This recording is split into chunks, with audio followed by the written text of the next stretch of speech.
ও বাজান রে, একটু গভীর মনোযোগ দিয়া শুনতে হবে। বর্তমান আপনার মেয়ে মেয়ে কি কাজ করছে এটা খেয়াল করতে হবে। ও মা, দর্শক আজও আবার জান আলম ভাইয়ের কাছে এসেছি, দেখি জান আলম ভাই কি করছে। আসসালামু আলাইকুম ভাই, ওয়ালাইকুম আসসালাম। কেমন আছেন? আলহামদুলিল্লাহ, আপনার ঘরে দোয়ায় ভালো আছি। আপনি ভালো আছেন? হ্যাঁ, তা কি করতেছেন? ভাই এই যে ক্ষেত খোলা দেখলাম, দেখে একটু বইছি, দেখে খুবই খারাপ লাগলো যে হায় রে আল্লাহ, তুমি ফসল দাও সেইতে খাই, একদিন আমরা এই ফসল খাইতে পারবো না, মরে যাব, সবার চলে যাওয়া লাগবে দুনিয়া ছেড়ে। হ্যাঁ, তা তো যাওয়াই লাগবে। তা নামাজ কালাম কি পড়েন? ভাই নামাজ কালাম সময় সুযোগ করে পড়ি না, কিন্তু সবারই পড়া লাগবে। আল্লাহ তাআলা কোরআনের মধ্যে বলছে নামাজ কালাম পড়েন, ওইটাই তো নিবি। আমি যদি বলি যে আমি রমজান আলী জিহাদি সাহেবের লাতি, এ কথা শুনবে না। তাহলে আজকে দর্শক কি শোনাবেন, গান না আজকে গজল মনটা না? ভাই ভালো নাই, বুঝছেন? তাহলে আজকে খালি মনের মধ্যে মরণের চিন্তা, ঠিক আছে, একটা ওয়াজ করি। তাই কর। তো গান গাইলে আমি ভাই। হ্যাঁ, তাহলে না, শুরু কি করে দেন। করছেন? হ্যাঁ, শুরু করেন। বর্তমান যে অবস্থা ভাই, কি ওয়াজ শুনবেন? এই যে বর্তমান ডিজিটাল ওয়াজ শুনবেন। হ্যাঁ, ডিজিটাল ওয়াজি করেন। ও বাজান রে, একটু গভীর মনোযোগ দিয়া শুনতে হবে। বর্তমান আপনার মেয়ে মেয়ে কি কাজ করছে এটা খেয়াল করতে হবে। ও মা,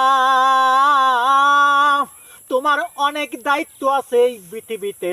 তুমি মেয়ে জন্ম দিয়েছো, ওই মেয়েকে তোমার ঠিক করে লালন পালন করতে হবে, ওই মেয়েকে সঠিক শিক্ষা দিতে হবে, ওই মেয়েকে পর্দারশালী করতে হবে, তবেই তুমি বেহেশতের নসিবের টিকিট পাইবা। তাছাড়া তোমার দ্বারাই কোনো টিকিট পাওয়া যাবে না। ও বাজান রে, এই পৃথিবীর বুকে কত মানুষ আছে তাদের মেয়েদের খবর নেয় না।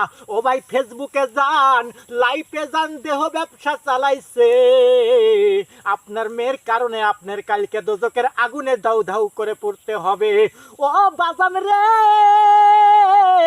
আপনার মেয়ে কয়টায় স্কুলে যায়, কয়টায় বাসায় ফেরে, এই খবরটা আপনার রাখতে হবে। কারণ এই খবর যদি আপনি না রাখেন, আপনার মেয়েকে মানুষ করা সম্ভব না। আপনার মেয়ে কোথায় গিয়েছিল আপনাকে জিজ্ঞাসা করতে হবে। এত দেরি কি জন্য হলো স্কুল থেকে ফিরতে? আমি ঘরের ভিতর কি কাজ করতেছো? মোবাইল এত টেপো কি জন্য? মোবাইলে এখন কি দেখতেছো? তোমার পড়ার শব্দ শোনা যায় না কি জন্য? এই কথাগুলো যদি আপনি জিজ্ঞাসা না করেন, বা আপনার মেয়েকে মানুষ করা সম্ভব না। আপনার মেয়ে কিন্তু পরিমণি হয়ে যাবে, আপনার মেয়ে কিন্তু নষ্ট হয়ে যাবে। ও মায়া, কোনো সময় আছে, আপনার মেয়েকে সঠিক শিক্ষা দেন, আপনার মেয়েকে নামাজ পড়তে বলেন।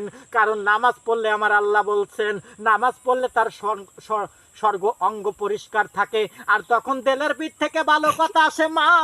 তাছাড়া তো সম্ভব না আপনার মেয়েকে মানুষ করা।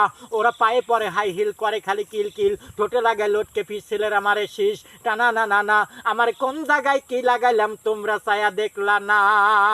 বর্তমানের অবস্থা কি দেখেছেন ভাই? হাতে পরে মোজা, পায়ে লাগায় মোজা, মাথায় ঘুমটা দিয়ে বোরকা দিয়ে লাখ মুখ ডেকে চলে যায়, কিন্তু মোবাইল কানের ভিতর দিয়ে কথা বলতে বলতে যায়, মজনু তুমি আমার সাথে দেখা করবা। মজনু আশাতে বসে থাকে, লাইলির যাওয়া দেরি হয়ে গেলে মজনু বলে ভিডিও ফোটাচ্ছেই তো, তোমাকে দেখা যায় তো, ভিডিও করে করে ছেড়ে দিচ্ছে। আপনার মেয়ে কি কাজ করতেছে, এই জন্য কিন্তু আপনার হিসাব দিতে হবে। আমি চাই না মা আপনার মেয়ে পরিমণি হইক, আমি চাই না আপনার মেয়ে একটি নষ্ট মেয়ে হইক। আপনার জন্য হাদিসে প্রমাণ করা আছে, যদি মা যদি ভালো হয়, সন্তান ভালো হবে, তবেই তবেই পুরস্কার আপনি জান্নাতি মহিলাদের সর্দারিনী হবেন। ও বাজান রে,